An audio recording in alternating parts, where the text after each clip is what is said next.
కారం వేసుకుందామండి. కారం ఒక స్పూన్ వేసుకోండి, చాలా ఎక్కువ అవసరంలా.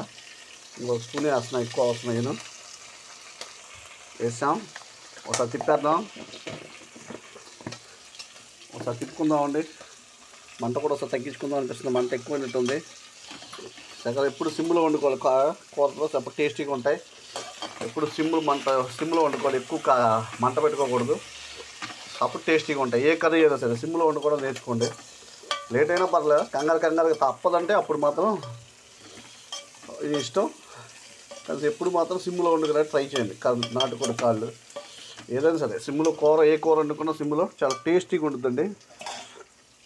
ఓకే, చూడండి ఎంత బాగుందో. ఇప్పుడు వేసుకున్నాం. నెక్స్ట్ స్టెప్ ఏం చేద్దాం, వాటర్ పోసేసుకుందాం.